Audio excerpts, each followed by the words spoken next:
तो last class में हम लोगों ने कंप्लीट किया था contract of pledge. Now moving on to the next part, that is contract of. आज हम लोग स्टार्ट करने वाले हैं कॉन्ट्रैक्ट ऑफ गारंटी. हाँ मुझे मालूम है, लीन वाला टॉपिक रह गया था ना. ओके, अभी हम लोग स्टार्ट करेंगे कॉन्ट्रैक्ट ऑफ गारंटी के साथ.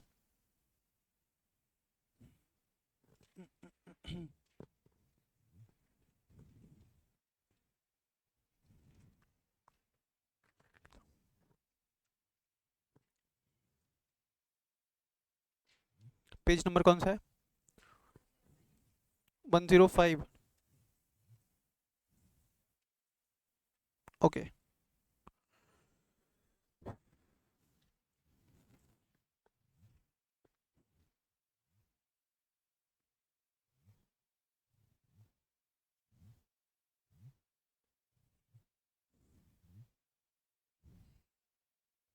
देखिए एक बार मैं डिस्कस कर लेता हूँ concept.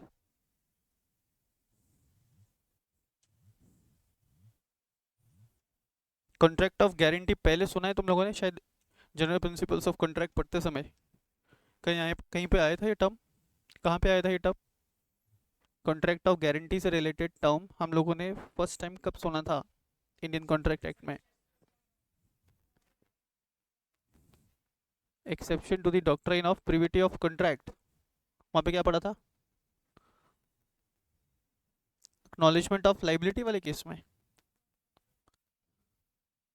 Contract of guarantee term सबसे पहली बार कहाँ सुना था अपन ने? Hello, agreement with the minor में याद है? Exception to the rule of fraud में पढ़ा था. ओके, माइनर केस में भी पढ़ा था ना कि इन केस ऑफ कॉन्ट्रैक्ट, हाँ if the guarantor is, minor के बिहाफ पे अगर कोई गारंटर है तो माइनर की लाइबिलिटी अराइज नहीं होगी, पहले सीधे श्योरिटी की लाइबिलिटी अराइज होगी. ऐसा कुछ पढ़ा था. ओके चलो, अभी ये कंसेप्ट हम लोग जीरो से स्टार्ट कर रहे हैं. देखो, गारंटी वर्ड का मतलब क्या होता है? What do you mean by this term guarantee? सुना है पहले? गारंटी का मतलब क्या? A kind of surety being given, है ना? A kind of surety being given. देखिए, contract of guarantee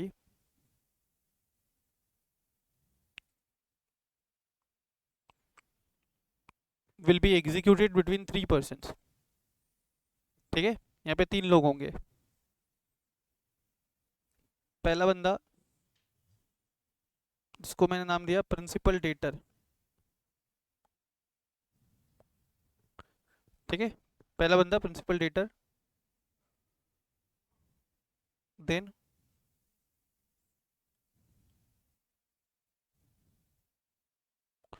principal creditor दूसरा बंदा, और तीसरा बंदा जो गारंटी दे रहा है, इसको मैं नाम दूंगा श्योरिटी. तो कॉन्ट्रैक्ट ऑफ गारंटी में there will be three parties. Contract of guarantee में there will be three parties. पहला प्रिंसिपल डेटर, दूसरा प्रिंसिपल क्रेडिटर, और तीसरा श्योरिटी. ठीक है, अब यहाँ पे क्या हो रहा है? Debtor as the name suggest, debtor is the person who obtains, या जिसके अगेंस्ट पैसा निकलता है. तो डेटर क्रेडिटर से लोन ले रहा है, डेटर क्रेडिटर से लोन ले रहा है, और इस लोन के रिस्पेक्ट में surety is giving guarantee to the creditor. ये लोन के रिस्पेक्ट में surety is giving guarantee to the creditor. तो तीन पार्टीज रहेंगे कॉन्ट्रैक्ट ऑफ गारंटी में, debtor, then creditor, as well as surety. Creditor जो पैसा दे रहा है, डेटर जो पैसा ले रहा है. डेटर के बिहाफ पे, डेटर के बिहाफ पे surety is giving the guarantee. किसको? क्रेडिटर को. However first and foremost, However, first and foremost, liability to pay debts. First and foremost, liability to pay debts shall arise on debtor. First and foremost, liability to pay debts shall rise on debtor. जब भी date due होगा ना, पहली जिम्मेदारी किसकी बनती है? Debtor. And in case if debtor fails to make the repayment, in case if the debtor fails to make the repayment, तो वहां पे लाइबिलिटी अराइज होगी श्योरिटी के ऊपर. ठीक है. in case if the debtor fails to make the repayment, surety will be liable to make the repayment to creditor. मेरी बात समझ में आ रही है क्या? तो कॉन्ट्रैक्ट ऑफ गारंटी में there will be three parties. Contract of guarantee में there will be three parties. पहला हो गया प्रिंसिपल डेटर, दूसरा हो गया प्रिंसिपल क्रेडिटर, और तीसरा हो गया श्योरिटी. डेटर कौन? जिसने लोन लिया. क्रेडिटर कौन? जिसने लोन दिया. श्योरिटी कौन? जो क्रेडिटर को गारंटी दे रहा है in respect of loan taken bye debtor. But it does not mean that first and foremost liability will arise on surety. पहली जिम्मेदारी किसकी है? वो डेप्ट को पे करने की पहली जिम्मेदारी अराइज होगी डेटर के ऊपर. और अगर डेटर फेल करता है रीपेमेंट करने में, तो वहां पे surety will be liable to make the repayment. अच्छा, अब एक सवाल उठता है तुम्हारी दिमाग में आना चाहिए कि सर अगर मान लो कि श्योरिटी ने डेटर का डेप्ट डिस्चार्ज किया, अगर श्योरिटी ने मान लो पेमेंट किया, यहाँ पे तीन पार्टीज रख लो, ए, बी और सी. मान लो कि अगर सी ने डेप्ट डिस्चार्ज कर दिया, किसका? ए का. तो जो अमाउंट ए के बिहाफ पे सी ने पे किया है, क्या सी वो अमाउंट ए से रिकवर कर सकता है? देखो, अभी यहाँ पे बोला गया वंस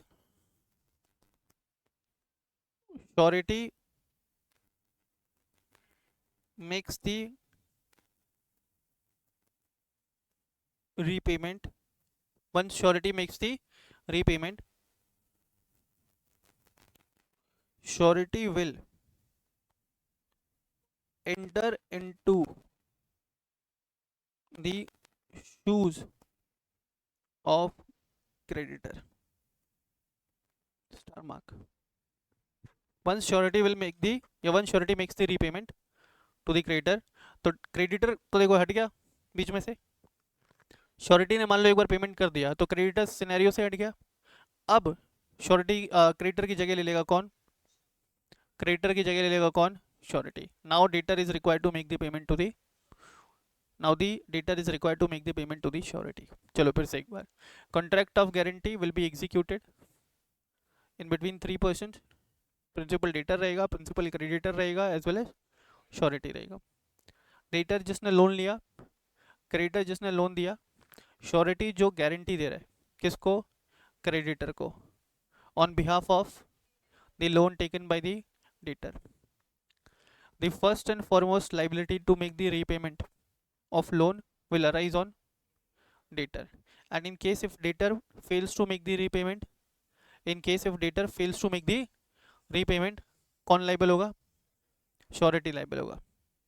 इज इट क्लियर? ठीक है. once surety makes the repayment, surety will enter into the shoes of creditor. Clear है? लिखिए अभी इसको.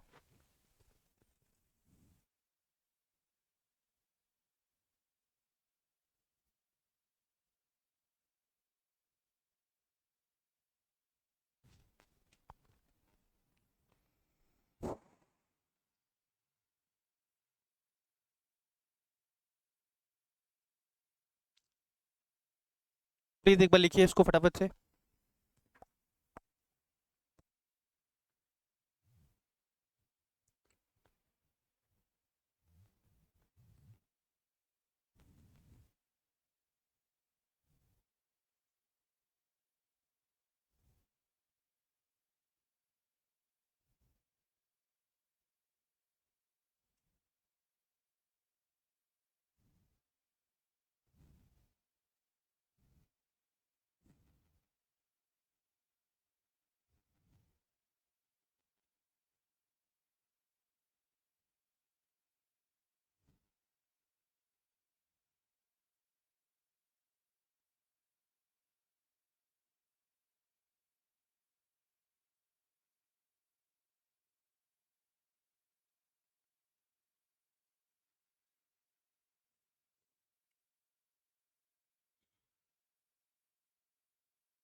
डन।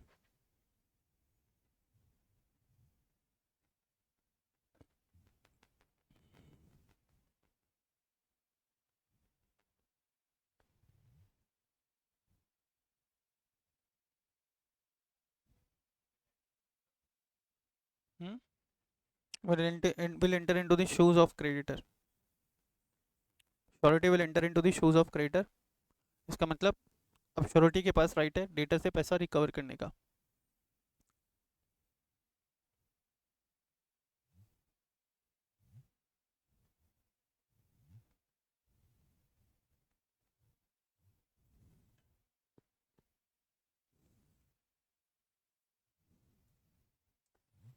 डन। आगे देखिए, नेक्स्ट है काइंड्स ऑफ गारंटी।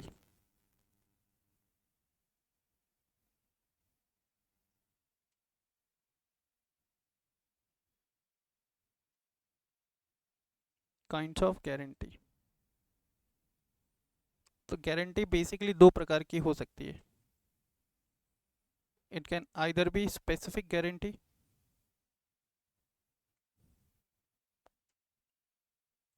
और it can be continuing guarantee.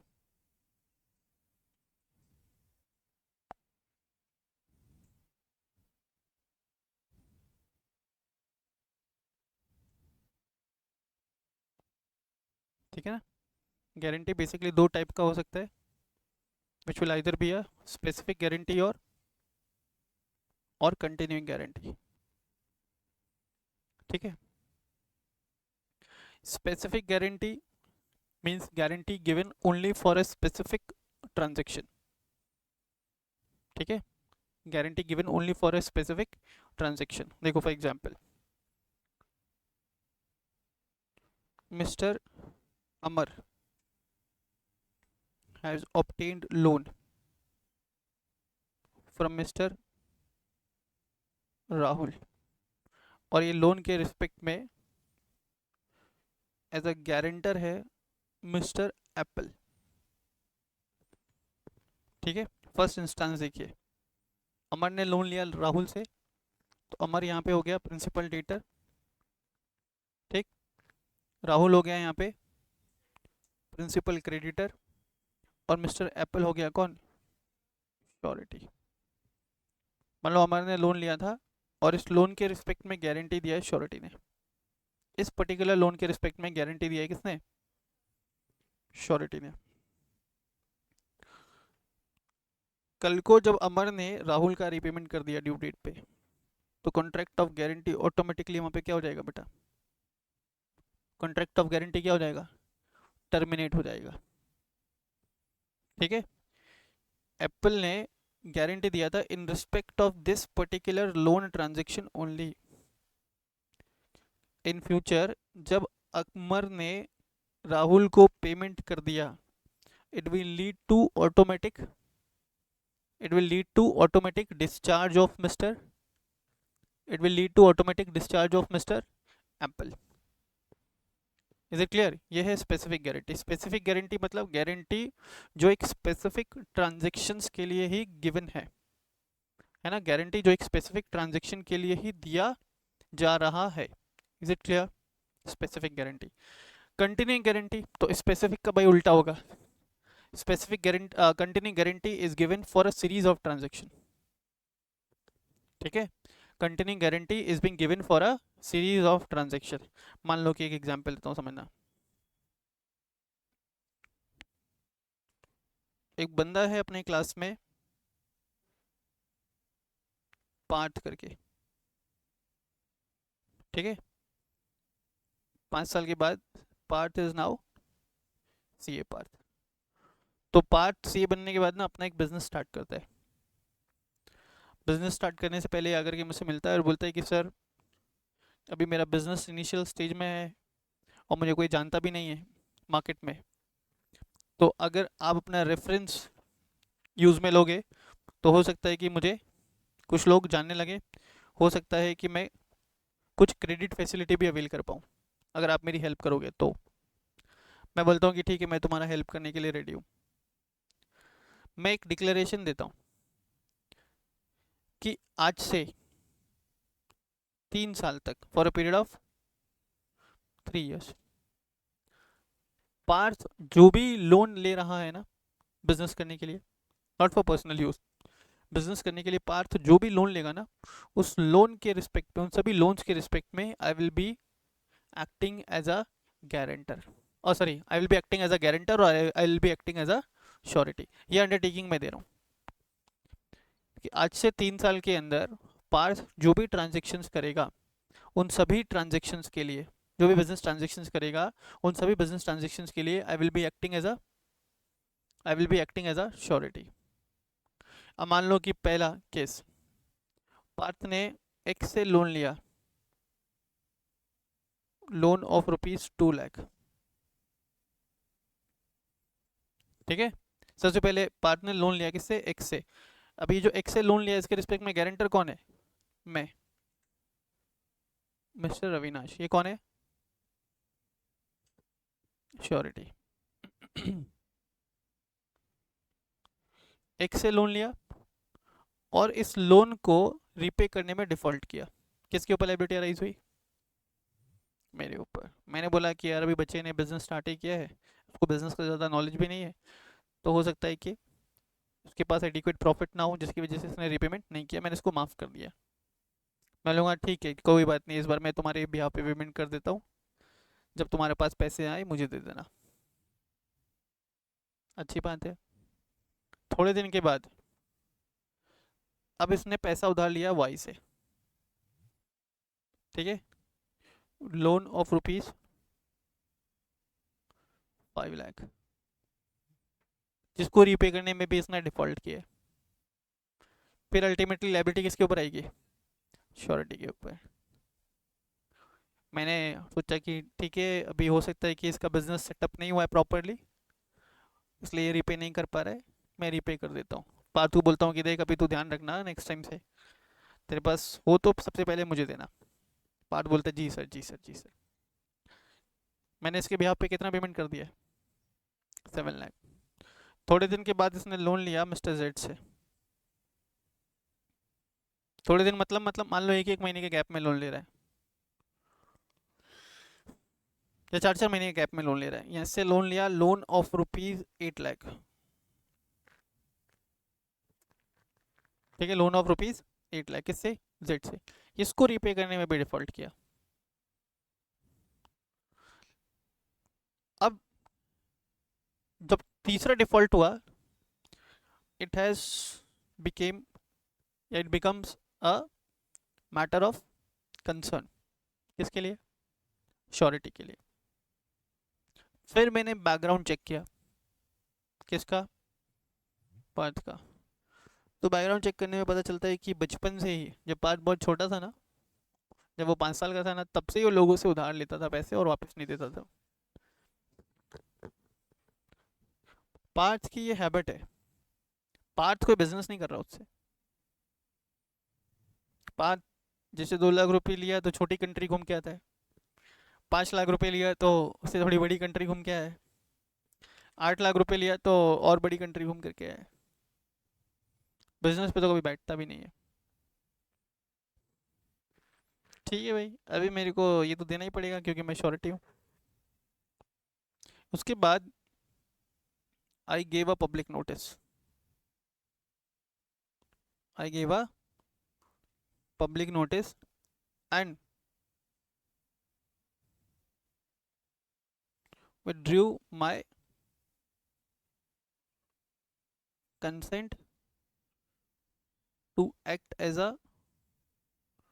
Surety. तो जिस दिन मैंने पब्लिक नोटिस दे करके अपना कंसेंट विड्रॉ कर लिया to act as a surety, उस डेट के बाद अगर पार्थ किसी ट्रांजेक्शन में एंटर करता है, उन ट्रांजेक्शन्स के लिए I won't be held liable और रिस्पॉन्सिबल।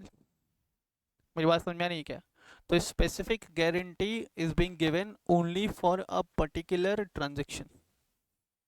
वो ट्रांजेक्शन कंप्लीट हुआ, contract of guarantee will comes to an end, ठीक है। जैसे वो ट्रांजेक्शन कंप्लीट हुआ, contract of guarantee will comes to an end, and continuing guarantee is being given for a series of transactions. However, continuing guarantee के case में surety can withdraw his consent as and when he may deems fit. लिखिए इसको,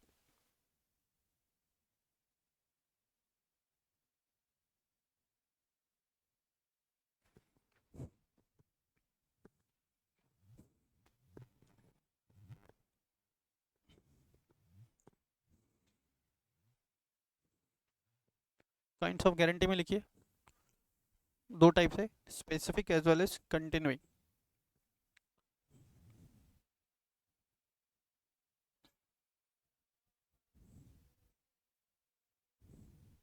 हाँ, अब मुझको भी नहीं देता है तो मैं केस फाइल करूंगा। जिसको नहीं देना होता है पैसा वो नहीं देता बेटा, चाहे तुम कुछ भी कर लो, इसलिए किसी को देना ही मत पैसे। Don't give your money to anyone. क्या? यही पैसे खा के बेटा, कितने? 500? Oh, consider it as a bad डेब्ट। दोस्तों को पैसे दोगे तो नहीं रिकवर होगा।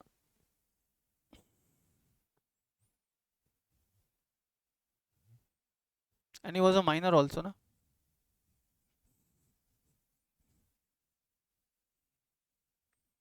नहीं, जब पैसा दिया रहेगा तब माइनर था ना, बस बात खत्म है, भूल जा।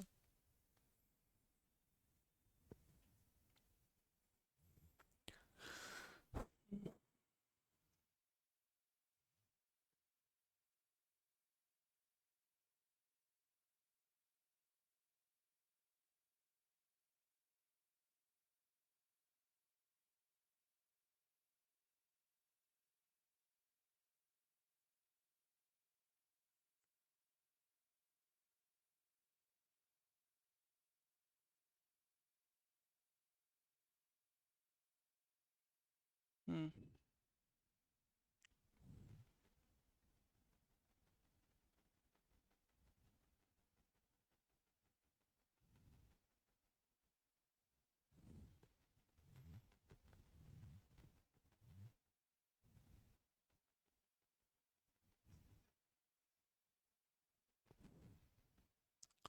डन।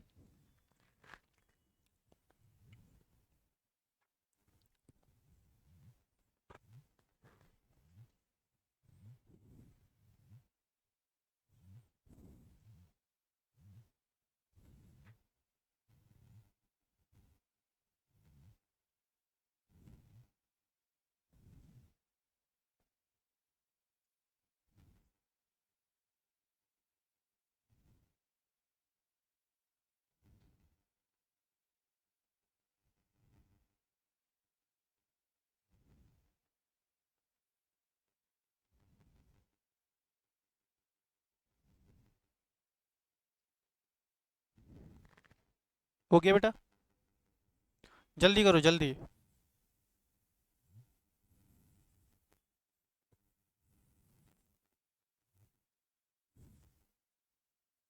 देखते हैं कौन फर्स्ट आता है। तुमने पहले से लिखा है, चीटर। जब मैं पढ़ा रहा था तभी लिख रहे थे तुम। जब मैं पढ़ाता हूँ तब कोई लिखता है ना, actually that student is axing his own legs.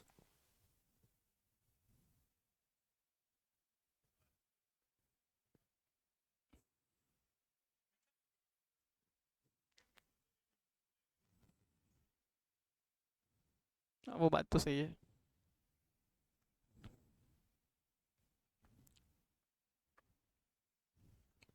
है कुछ प्रॉब्लम मेरे साथ, किसी से क्वेश्चन भी पूछता हूँ फिर कोई आंसर देता तो मैं उसका इंसल्ट भी कर देता हूँ। ऐसा होता है। पहले मैं पूछता भी हूँ फिर मैं उसको फोर्स भी करता हूँ कि प्लीज़ आंसर कर, फिर वो आंसर करता है तो मैं इंसल्ट कर देता हूँ उसको। है ये प्रॉब्लम, क्या करें। देखो अभी, नेक्स्ट। फिर अगली बार वो चुप रहता है, मैं उसको फिर फोर्स करता हूँ कि बोल बोल बोल बोल बोल। वो फिर बोलता है, फिर मैं उसका इंसल्ट कर देता हूँ। डन। चलिए, अब एक चीज़ और।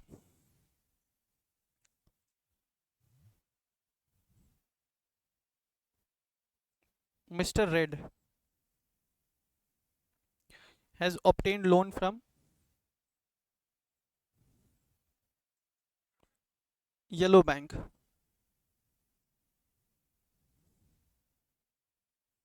ठीक है, loan of rupees 50 lakhs। Mister red has obtained loan from yellow bank for ₹50 lakh, और ये लोन के बदले इन्होंने अपने घर को रखा था एज अ सिक्योरिटी। ठीक है, घर का नाम ब्लैक हाउस। ब्लैक हाउस को रखा था एज अ सिक्योरिटी। मेरी बात समझ में आ रही है क्या?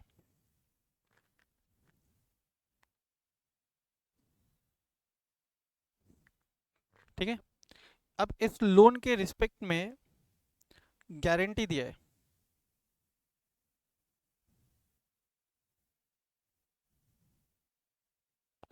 मिस्टर ब्लू ने।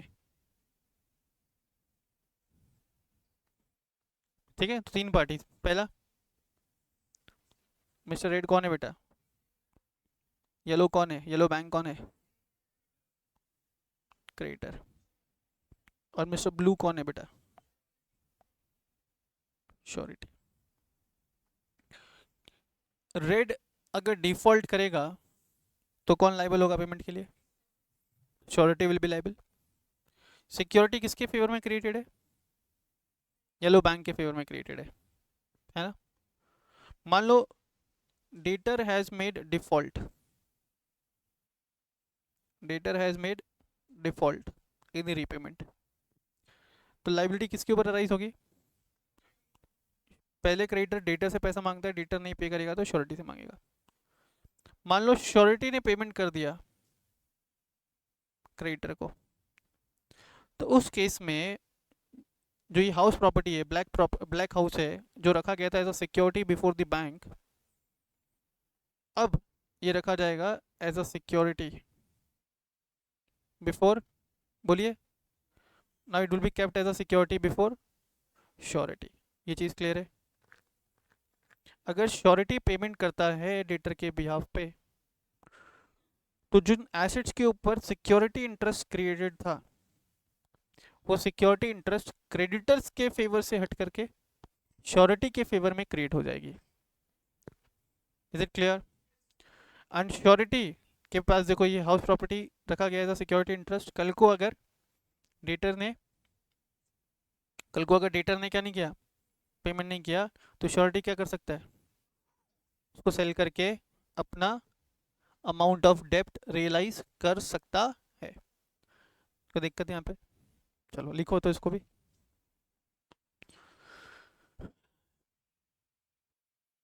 क्या बेटा?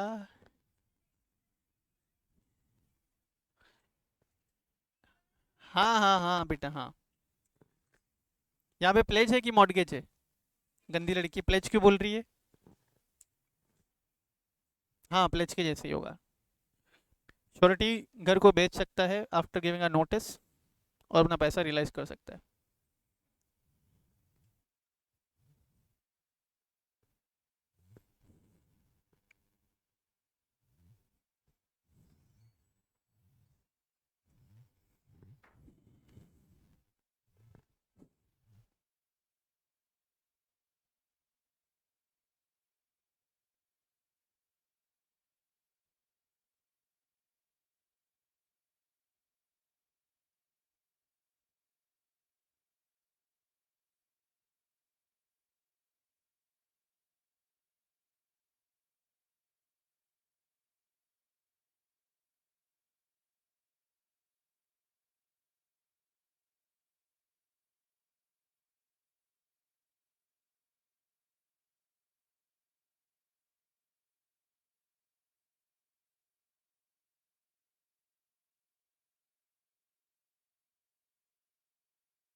क्वेश्चन देखो, स्टूडेंट ने क्वेश्चन पूछा है कि भाई ब्लैक हाउस को एज सिक्योरिटी रखा हुआ है ना, तो बैंक क्या करे, ब्लैक हाउस को बेचकर अपना पैसा निकाल ले। आजा, आओ, जगह जगह बनाओ इसके लिए। आओ आओ भाई, जिसकी फीस ड्यू है आधी इसको देने का है। आओ आओ सर, आओ आओ आओ। हाँ, अरे यार, हाँ, क्या बोला था मैं? ब्लैक हाउस को अगर ऐसा सिक्योरिटी रखा हुआ है तो बैंक ब्लैक हाउस बेच करके भी तो पैसा निकलवा सकता है। मुझे एक बात बताओ, बैंक का काम क्या है? नहीं, बैंक का काम है लेंडिंग एंड बोरोइंग। बैंक का ये सब काम नहीं है, enforcement of security interest bank का काम नहीं है। भाई ये जो है ना, enforcement of security interest, enforcement of security interest, it requires a lot of provisions to be followed. तो बैंक नहीं करेगा, उसको हेडेक अपने लेवल पे नहीं लेगा अगर श्योरिटी है तो। हाँ, अगर श्योरिटी नहीं होता तो बैंक के पास कोई ऑप्शन ही नहीं है ना। Enforcement of security interest last option होता है बैंक के पास अपना पैसा निकलवाने के लिए। इसलिए कभी भी देखना, लोन के ट्रांजेक्शन में बैंक ना गारंटर मांगता ही मांगता है। बैंक का काम एसेट्स को बेच करके पैसा निकालना नहीं है। बैंक का काम क्या है? बैंक का काम क्या है? Borrowing and lending. हाँ, तुमने अगर कोई रास्ता ही नहीं छोड़ा बैंक के पास, तो बैंक को वो करना पड़ेगा। ठीक है बेटा, और यहाँ पे भी बहुत सारे लॉज एप्लीकेबल होते हैं। क्लियर? और क्या था बचा था, हाँ चलो एक और चीज बताता हूँ। देखिए, मान लो इसी केस में रेड ने लोन लिया था 50 लाख रुपए का, for a period of 2 years at the rate of 12% per annum. Screen पे देखना, कोई बेवकूफ होगा जो नहीं देखेगा। देखो, तुम ना वो पाँव मत हिलाओ, इससे क्या होता है मालूम है? क्या होता है बताओ? पेरेंट्स से पूछना, it is a very bad habit. ठीक है, you will never be able to focus. ठीक है, और विद्या माता बुरा मान जाती है, और एक चुड़ैल भी पीछे पड़ जाती है। पीछे पड़ेगी बाद में, अभी से तू कोशिश करेगा तो देखो अभी। देखो अभी देखो, for a period of 2 years at the rate of 12% per annum. अब 2 साल खत्म होने को है, मिस्टर रेड जाता है और क्रेडिटर, बैंक है ना, बैंक से रिक्वेस्ट करता है कि अभी मेरे पास रीपेमेंट करने के लिए पैसा नहीं है, तो आई रिक्वेस्ट यू कि आप एक काम करिए, मेरे को जो टाइम पीरियड है ना, इसको एक्सटेंड कर दीजिए इफ़ पॉसिबल। चाहे तो आप इंटरेस्ट रेट बढ़ा लीजिए, चाहे तो आप इंटरेस्ट रेट बढ़ा लीजिए, पर ये जो टाइम पीरियड है 2 की जगह मुझे 3 साल और दे दीजिए। I need an extension of time for the repayment of loan. चाहे तो आप क्या करें, इंटरेस्ट रेट बढ़ा दें।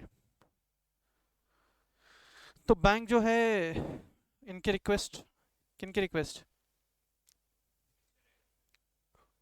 मिस्टर रेड की रिक्वेस्ट मान लेता है, और इस बात का कोई इंटीमेशन नहीं है श्योरिटी को। तो यहाँ पे क्या हो रहा है मालूम है? जो एग्जिस्टिंग अरेंजमेंट है उसमें चेंजेस कर रहे हो। जो एग्जिस्टिंग अरेंजमेंट है उसके अंदर आप क्या कर रहे हो, without giving any information to the, without giving any information to the surety. तो वो केस में it will lead to automatic discharge of surety. ठीक है, तो मैं यहाँ पे लिखता हूँ, सिचुएशन क्या बन रहा है, making an alteration in the terms of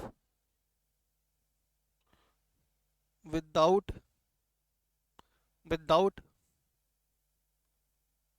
obtaining the consent of surety. I hope ये क्लियर है, तो प्लीज़ ये भी लिख लीजिए।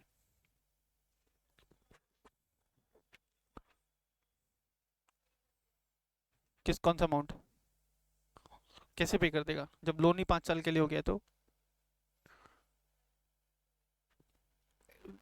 ऐसे थोड़ी ना होता है, श्योरिटी को प्रॉपर नोटिस भेजा जाता है। नोटिस कौन भेजेगा? श्योरिटी अपने आप उठ के थोड़ी ना जाएगा पेमेंट करने के लिए। थोड़ा सा आप सोच के देखो कि प्रैक्टिकली अगर ऐसा हुआ तो क्या श्योरिटी अपने आप एक दिन उठेगा? 2 साल खत्म होने के बाद एक दिन उठेगा, सीधा बैंक जाएगा, पैसा ला के पैसा देकर क्या जाएगा? होगा ऐसा? प्रैक्टिकली सोच के देखो बेटा, प्रैक्टिकली। ठीक है बेटा? नहीं कर पाता है तो नहीं कर पाता है, वही देगा। श्योरिटी तो डिस्चार्ज हो गया ना 2 साल के बाद ही, है ना बेटा? लिखिए फटाफट से।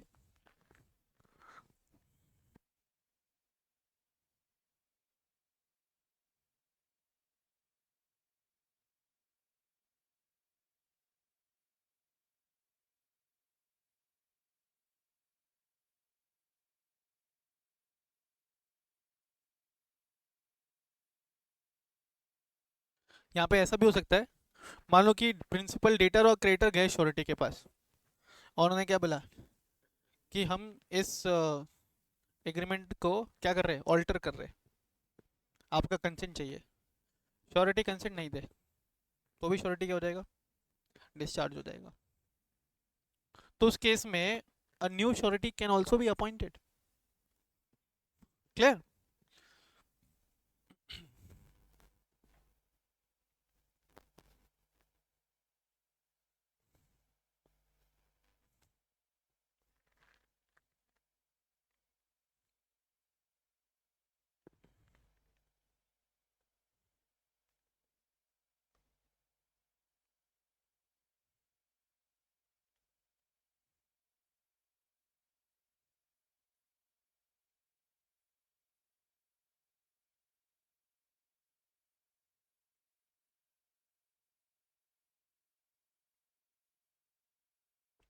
डन।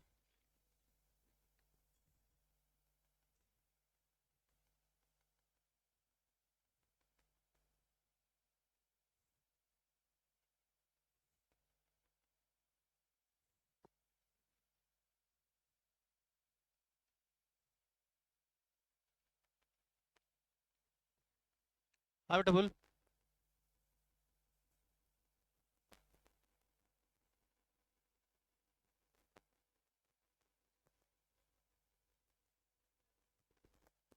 अगर ऑल्ट्रेशन कर दिया बिना श्योरिटी को बताए तो श्योरिटी लायबल नहीं होगा। ठीक है?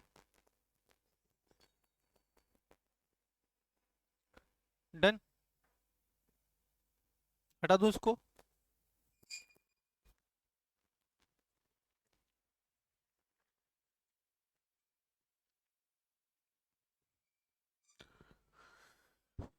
स्टार्ट करें? आ जाओ बुक्स पे। पेज नंबर क्या था? 105।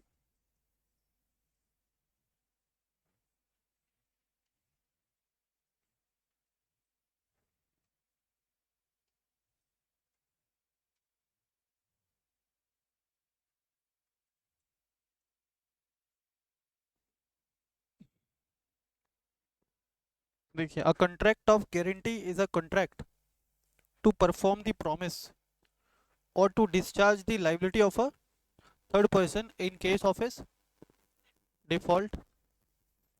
अ गारंटी में आइदर बी ओरल और इन रिटन फॉर्म। कोई दिक्कत यहाँ पे?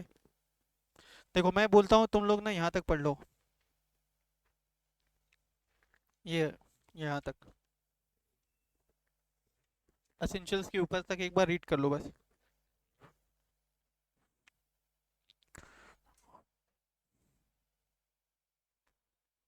राहुल आपको बैकअप आएगा, अभी लाइव स्ट्रीमिंग में प्रॉब्लम था।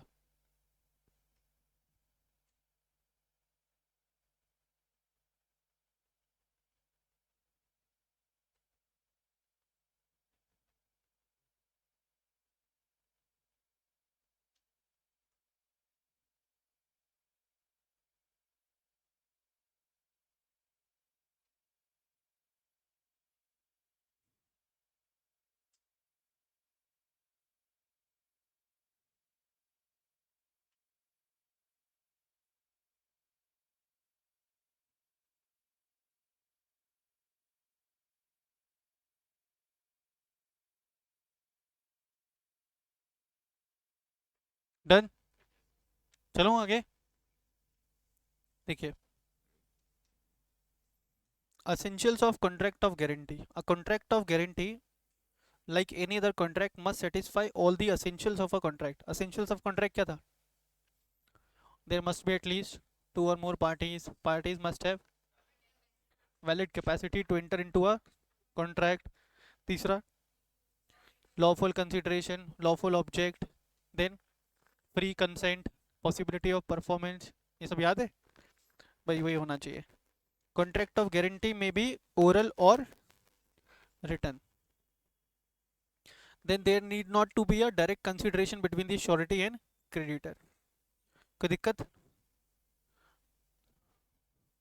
बोलिए.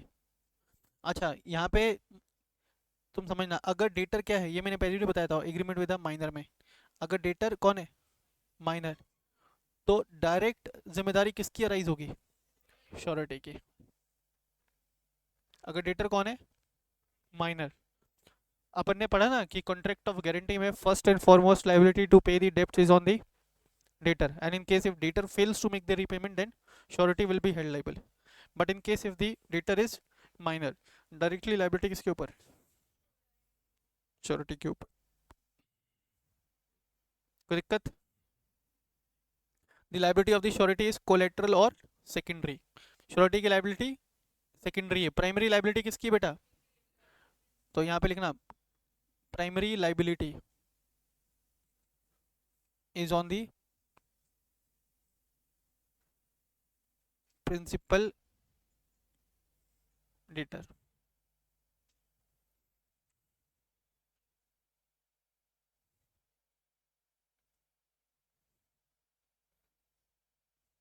ठीक है. It is not a contract of uberrimae fidei, means contract of absolute faith. Therefore it is not obligatory for the creditor to disclose all the material facts to the surety.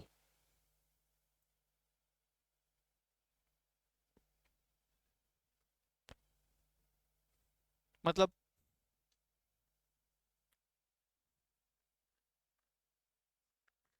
it is not obligatory for the creditor to disclose all the material facts, important facts related to the contract to the surety. However लिख लेना, however.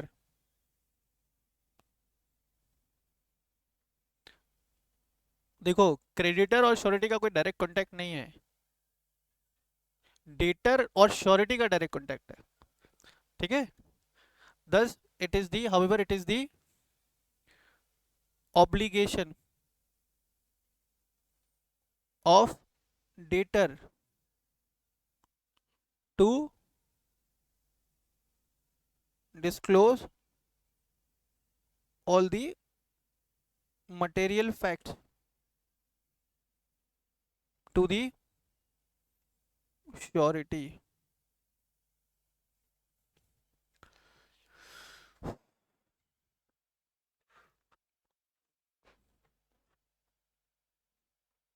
ठीक है. Next देखिए, the liability of surety unless agreed to otherwise is coextensive with that of a principal debtor, that is liability of surety is equals to that of a principal debtor. बोला debtor जितने debts के लिए या जितने portion of debts के लिए जिम्मेदार है, उतने ही पोर्शन ऑफ डेब्ट्स के लिए जिम्मेदार होगा कौन? श्योरिटी. कब? श्योरिटी लायबल कब होगा बेटा? When the debtor fails to make the repayment. Clear है? अच्छा, फिर ये डिफरेंसेस अभी नहीं पढ़ोगे क्योंकि कॉन्ट्रैक्ट ऑफ इंडेमनिटी नहीं पढ़ा है अभी आपने. आप पहले कॉन्ट्रैक्ट ऑफ गारंटी पढ़ रहे हो, फिर इंडेमनिटी पढ़ोगे. ठीक है. ये डिफरेंस लिखो, question mark. For the time being question mark लिखिए, बाद में पढ़ेंगे. देन काइंड्स ऑफ गारंटी, ये मैंने आपको बता दिया था. Specific guarantee and continuing guarantee. Specific guarantee is given for a particular transaction, yes, specific transaction. When the transaction gets over, contract of guarantee will comes to an end, and continuing guarantee is being given for a series of transaction. Is it clear? आगे चल दूं? आओ आगे बढ़ते हैं. Revocation और termination of continuing guarantee.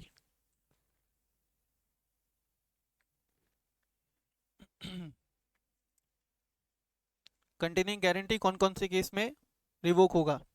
तो पहला केस है बेटा नोटिस, मैंने बताया था आपको, श्योरिटी एक पब्लिक नोटिस देकर के क्या कर सकता है, अपना हाथ वापस खींच सकता है, किससे, डेटर से, ठीक है, डेटर के सर पे से अपना हाथ खींच सकता है by giving a public notice. अगर श्योरिटी की डेथ हो जाती है तो वहां पे भी continuing guarantee will comes to an end. अगर डेटर और क्रेडिटर कॉन्ट्रैक्ट में कोई चेंजेस कर देते हैं without giving intimation to the surety, तो उस केस में भी क्या होगा, श्योरिटी विल बी डिस्चार्ज, ठीक है। Next, by the act of creditor, देखो यहाँ पे बहुत इंपॉर्टेंट है, एनी एक्ट और omission to do any act by the creditor. अगर क्रेडिटर कोई ऐसा एक्ट परफॉर्म करता है, बिल्कुल ध्यान से सुना मैडम, सुन लीजिए, अगर क्रेडिटर कोई ऐसा एक्ट परफॉर्म करता है जिसकी वजह से श्योरिटी के राइट्स हैम्पर हो रहे हैं, बोलो ऐसा, गारंटर नहीं रहे, चौड़ा पड़ जाएगा, गंदा लड़का।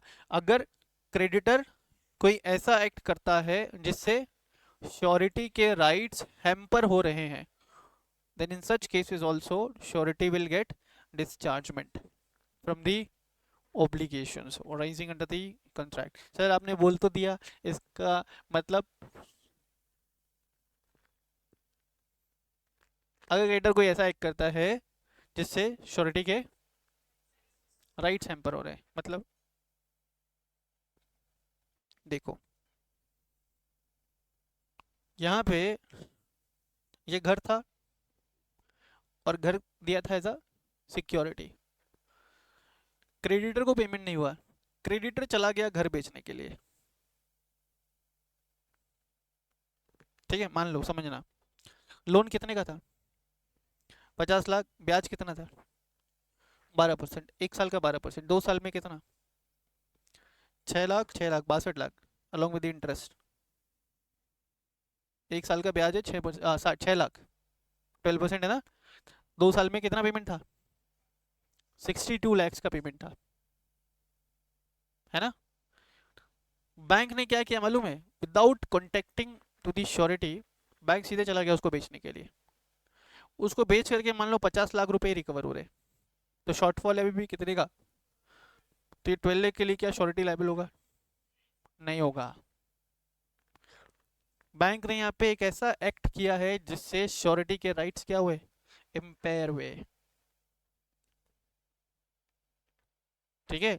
अगर क्रेडिटर कोई ऐसा एक्ट करे जिससे श्योरिटी के राइट्स इम्पेयर हो, तो वहां पे surety will not be liable. Normally क्या होना चाहिए था, अगर डेटर ने पेमेंट नहीं किया तो बैंक को किसके पास जाना चाहिए था बेटा, श्योरिटी के पास जाना चाहिए था, श्योरिटी पेमेंट करता, और अगर श्योरिटी पेमेंट करता तो ये एसेट्स किसकी पोजीशन में आता, ये एसेट्स किसकी पोजीशन में आता, और मान लो ऐसा भी हो रहा है कि बैंक ना श्योरिटी से पैसा तो मांगने जा रहा है, श्योरिटी बोलता है कि एक काम करो, वो जो एसेट्स आपके फेवर में जो सिक्योरिटी इंटरेस्ट क्रिएट किया गया है वो मेरे को ट्रांसफर कर दो। मान लो कि इस घर का पोजीशन है, मॉर्गेज में पोजीशन ट्रांसफर हो भी सकता है और नहीं भी हो सकता है, मैंने बताया था लास्ट लेक्चर में, इसका पोजीशन है बैंक के पास, तो ये श्योरिटी रिक्वेस्ट करता है बैंक से कि आप एक काम करो, I will make the repayment, आप मुझे इस घर का पोजीशन दे दो। बैंक क्या कर रहा है, पोजीशन ट्रांसफर नहीं कर रहा है, तो बैंक कौन है यहाँ पे, creditor, creditor is doing something which is impairing the, which is impairing the rights of the surety, तो वो केस में surety will get dischargement. I hope ये क्लियर है, ठीक है। नेक्स्ट, बाय नोवेशन, नोवेशन क्या होता था बेटा, when an existing contract is being substituted by the new contract, और फिर एक और इंपॉर्टेंट एलिमेंट था, the terms of contract may or may not remain same, parties to the contract may or may not remain, ऐसा कुछ था। तो अगर नोवेशन हो रहा है, एग्जिस्टिंग कॉन्ट्रैक्ट को रिप्लेस किया जा रहा है बाय न्यू कॉन्ट्रैक्ट, तो वहां पे भी श्योरिटी क्या होगा बेटा, बोलिए, डिस्चार्ज हो जाएगा। अगर क्रेडिटर ने कोई सिक्योरिटी जो रखा था ना, क्रेडिटर ने वो सिक्योरिटी घुमा दिया, या part of the security has been lost while those security were in position of while those security were in possession of creditor. तो वहाँ पे भी क्या होगा, surety will get dischargement. Is it clear? यहाँ तक एक बार रीड करिए तो फिर अरेंजमेंट विद प्रिंसिपल डेटर ये मैं आपको पढ़ाऊंगा.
तो भी तो भी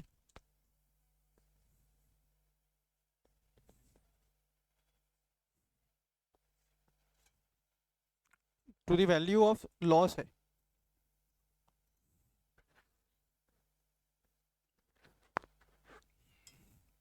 The surety is discharged from liability to the extent of value of loss कर लो.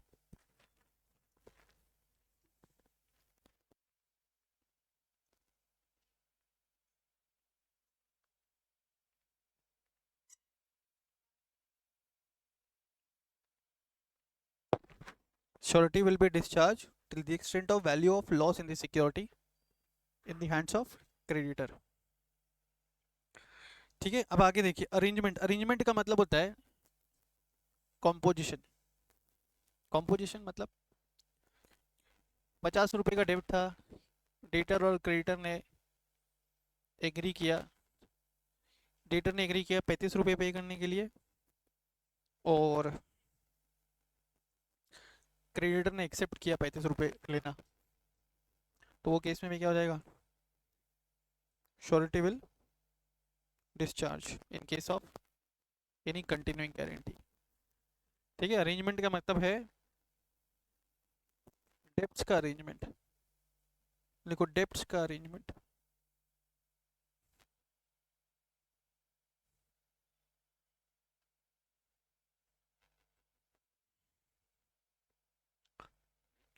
Without the consent of credit surety, debtor और क्रेडिटर ने डेप्ट्स का अरेंजमेंट किया है. डेप्ट्स का अरेंजमेंट क्या करना मतलब they have agreed to a certain terms. ठीक है, 100 रुपए के बदले 70 रुपए देना, 100 रुपए के बदले 80 रुपए देना. और इसमें इसका कंसेंट नहीं है, किसका, श्योरिटी का. तो केस में भी श्योरिटी क्या हो जाएगा, डिस्चार्ज हो जाएगा. क्लियर है, क्या हुआ.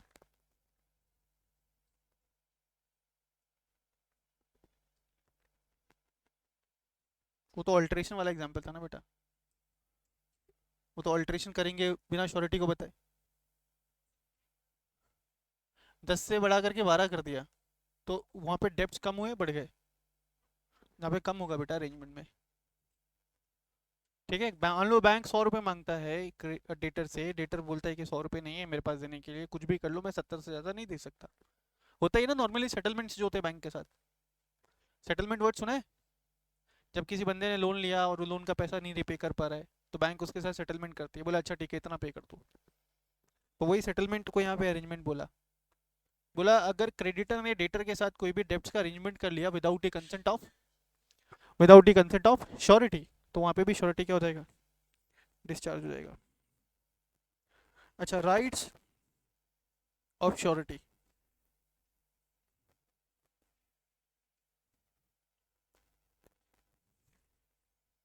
राइट्स ऑफ श्योरिटी, पहला है right of subrogation.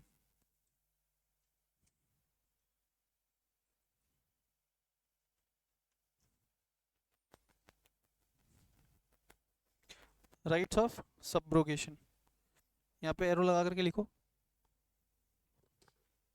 Stepping into the shoes of creditor.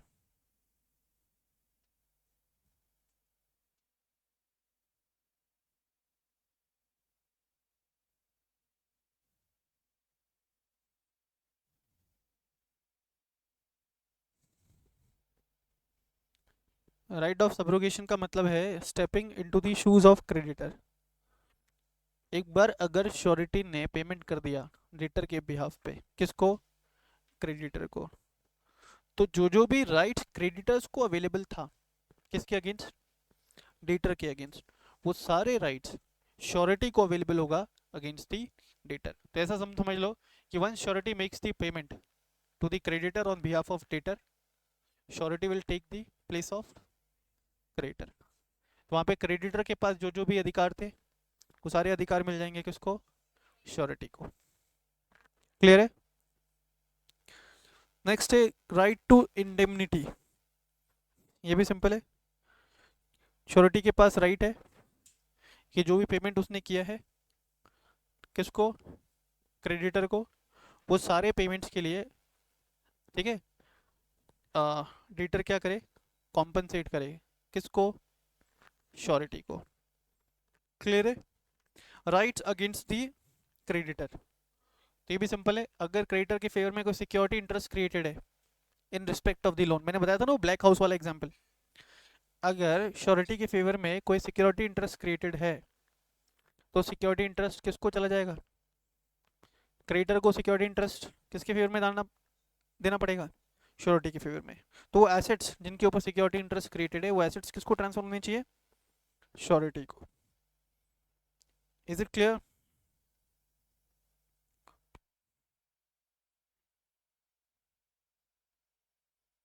ये कट कर दो point, right to set of.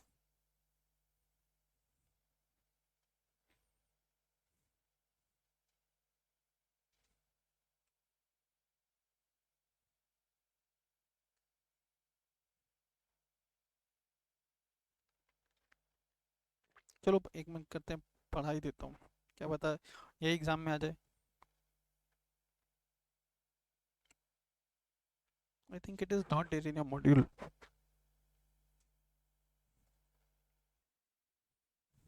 देखो,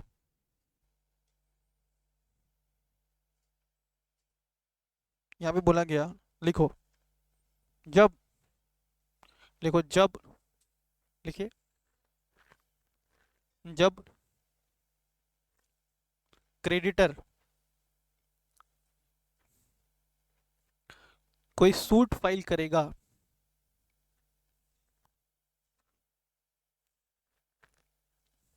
कोई सूट फाइल करेगा अगेंस्ट दी डेटर, जब क्रेडिटर कोई सूट फाइल करेगा against the debtor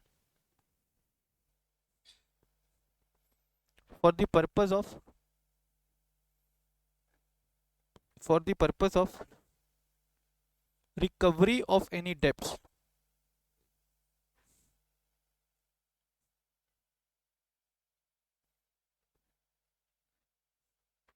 for the purpose of recovery of any debt, then in all such cases,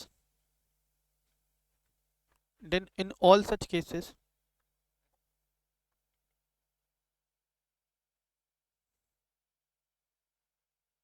surety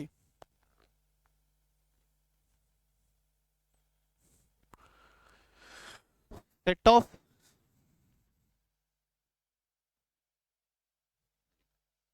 या counter claim,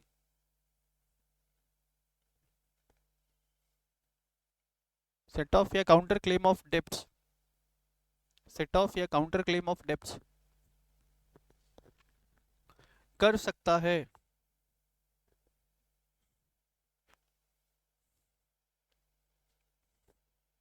अगर debtor का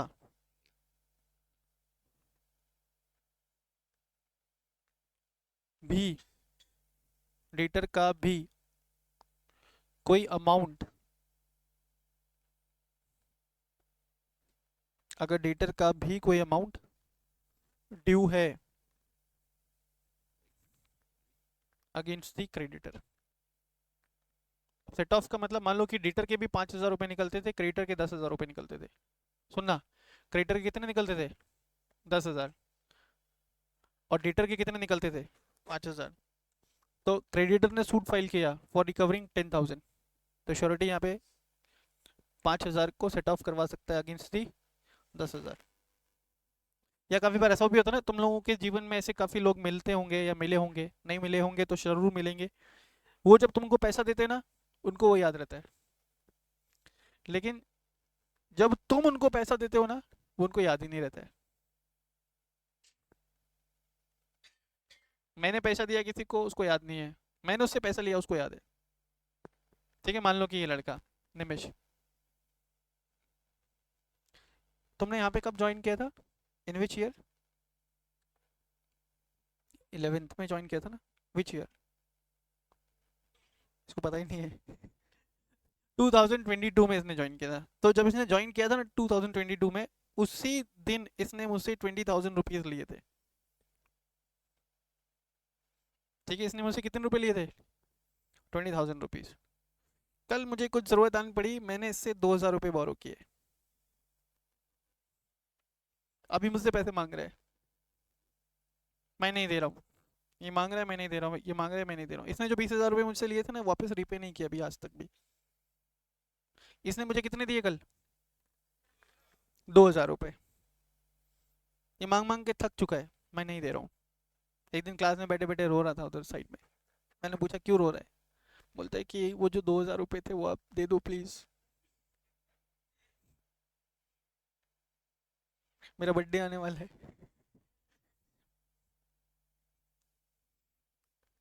मैं लूंगा, नहीं दूंगा। ये गॉट फ्यूरियस। नेक्स्ट डे जाता है, ये मेरे अगेंस्ट सूट फाइल कर देता है। तो मेरे पास नोटिस आता है कि Nimesh ji Mathur is the aggrieved party. Nimesh ji Mathur ने फलाना फलाना डेट को अविनाश झा को इतना इतना पैसा दिया था, जो अविनाश झा रिपे नहीं कर पा रहा। इसके पीछे अविनाश झा का जो इंटेंशन है वो मैलाफाइड है। बहुत लंबा चौड़ा नोटिस बना करके इसने भिजवा दिया। अब मुझे उस नोटिस का रिप्लाई करना पड़ेगा। नोटिस का रिप्लाई करने करते समय I can raise counter claim. मेरा कितना पैसा बनता है? अगर मान लो मेरा 500 रुपये बनता होता, तो मैं बोलता नोटिस के रिप्लाई में कि मेरा जो 500 रुपये है ना वो सेट ऑफ करवा दो, 1,500 रुपये एल पे। लेकिन मेरा अमाउंट ज़्यादा है ना बेटा, जो मैं मांगता हूँ क्रेडिटर से, वो पैसा ज़्यादा है ना बेटा। तो मैं यहाँ पे क्या रेज करूँगा? Counter claim. मेरी बात समझ में आ रही है? तो इस पॉइंट में क्या बोला कि अगर डेटर का भी कोई पैसा निकलता है किसके अगेंस्ट? क्रेडिटर के अगेंस्ट। और अगर क्रेडिटर ने सूट फाइल किया डेटर के अगेंस्ट, तो वहाँ पे श्योरिटी क्या कर सकता है? सेट ऑफ डेब्ट्स करवा सकता है या काउंटर क्लेम ऑफ डेब्ट्स करवा सकता है।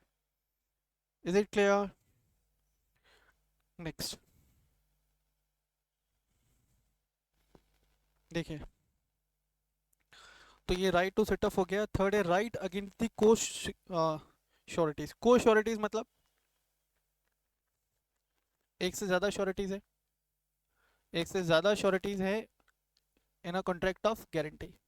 तो जब एक से ज्यादा श्योरिटीज होते हैं ना, तो उन सभी को श्योरिटीज की रिस्पॉन्सिबिलिटी है to discharge the obligations towards the creditor as and when they arises. अब मान लो कि 3 को श्योरिटी है, तीनों ने डिसाइड किया था 4:3:3 के रेशियो में डिस्चार्ज करेंगे। तो एक्सटेंट ऑफ कंट्रीब्यूशन पहले से डिफाइंड है। एक्सटेंट ऑफ कंट्रीब्यूशन अगर पहले से डिफाइंड है तो उस रेशियो में उनको कंट्रीब्यूट करना पड़ेगा। अब मान लो कि 3 को श्योरिटी था, एक ने रिपे कर दिया पूरा अमाउंट, तो एक जिसने रिपे कर दिया पूरा अमाउंट वो क्या कर सकता है? दूसरे को श्योरिटी से वो अमाउंट क्लेम कर सकता है। Is it clear? बस खत्म। Rights and liabilities of the creditor. पहला, he can ask for the performance from the surety. He can exercise lien. Lien का मतलब मैंने क्या बताया था? प्रॉपर्टी जब्त कर लेना, अपने पोजीशन में रखना। कब? जब तक पेमेंट ना हो जाए। अगर कोई सिक्योरिटीज क्रिएट की गई है क्रेडिटर के फेवर में, तो क्रेडिटर उसके ऊपर लीन एक्सरसाइज कर सकता है। Then to proceed in sureties insolvency. अब मान लो कि श्योरिटी अगर इंसॉल्वेंट हो गया, डेटर ने डिफॉल्ट किया और जो श्योरिटी था वो क्या हो गया? इंसॉल्वेंट हो गया, तो उसके अगेंस्ट लीगल प्रोसीडिंग्स फाइल कर सकता है। कौन? क्रेडिटर। तो वहाँ पे क्या होगा? श्योरिटी के पर्सनल एसेट्स बेच करके डेप्ट अमाउंट विल बी पेड। तो ये सारे राइट्स है किसके? राइट्स है। नेक्स्ट है लाइबिलिटीज। पहला, ओरिजिनल टर्म्स ऑफ कॉन्ट्रैक्ट को चेंज नहीं करेगा, कभी भी प्रिंसिपल डेटर को डिस्चार्ज नहीं करेगा। ठीक है? प्रिंसिपल डेटर के साथ डेब्ट्स का arrangement not to compound. Compound का मतलब बेटा अरेंजमेंट ही है। डेटर के साथ डेब्ट्स के रिस्पेक्ट में कोई भी अरेंजमेंट नहीं करेगा। कोई भी ऐसा एक्ट नहीं करेगा जिससे श्योरिटी के राइट्स हैम्पर हो। कोई भी ऐसा एक्ट नहीं करेगा जिससे जिससे श्योरिटी के राइट्स हैम्पर हों। Is it clear? तो भाई इसी के साथ contract of guarantee is over. I am giving you 10 minutes to read the entire content. उसके बाद we will discuss the further things. Please do it.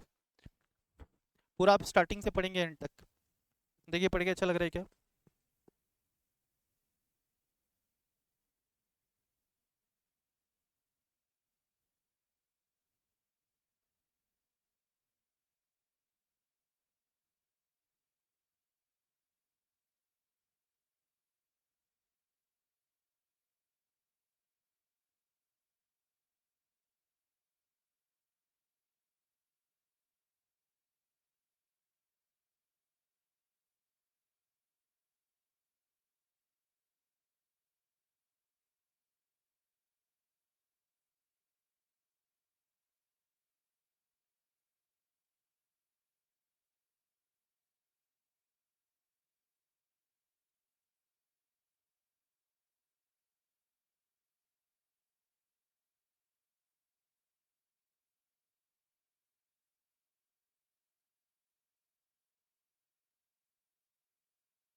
तो डेटर के अगेंस्ट सूट फाइल होगा फिर।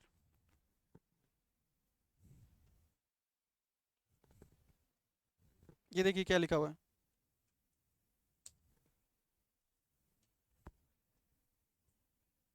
हाँ,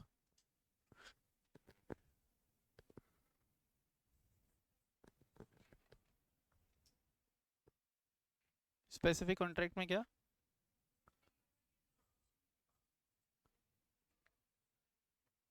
श्योरिटी की डेथ हो जाती है तो surety successor will be liable. Where it is written?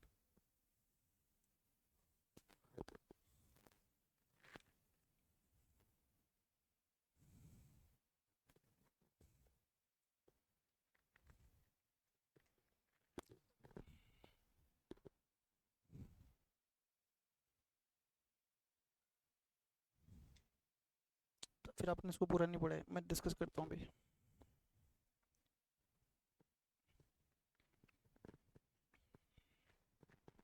Hello, एक बार ये वाले पॉइंट पे आइए।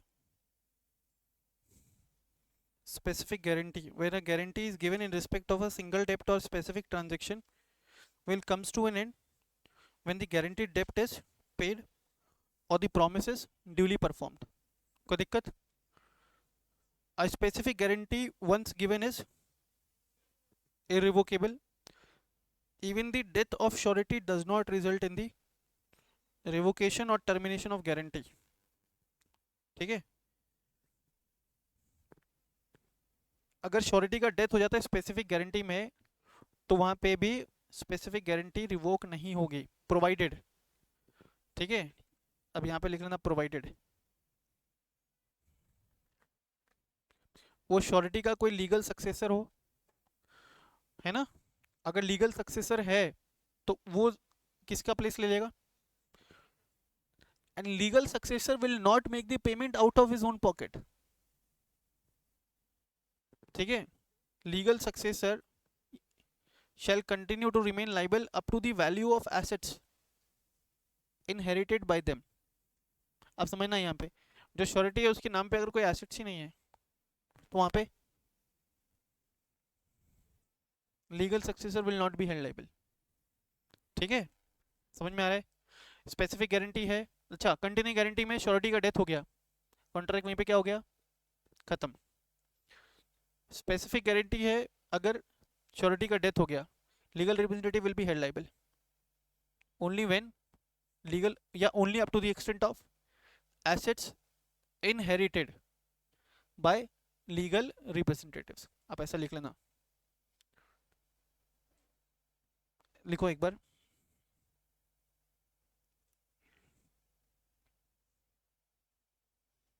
इन case of death of surety in a specific guarantee,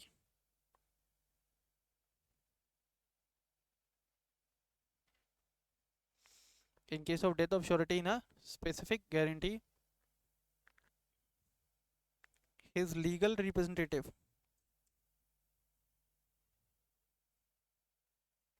shall be held liable up to the extent of debts, only up to the extent of debts inherited by them।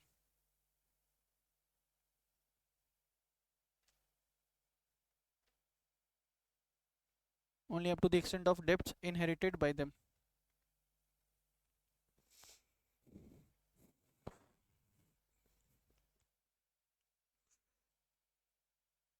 हाँ बेटा,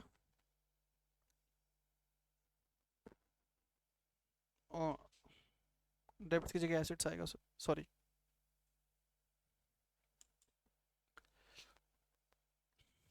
इसको आप पढ़ लीजिएगा। स्पेशल कॉन्ट्रैक्ट में 3 contract अभी तक अपन लोगों ने कर लिए। पहला कॉन्ट्रैक्ट ऑफ बेलमेंट किया अपन ने, कॉन्ट्रैक्ट ऑफ प्लेज किया, कॉन्ट्रैक्ट ऑफ गारंटी किया। ठीक है, चलिए आज की क्लास यहीं तक। Thank you so much.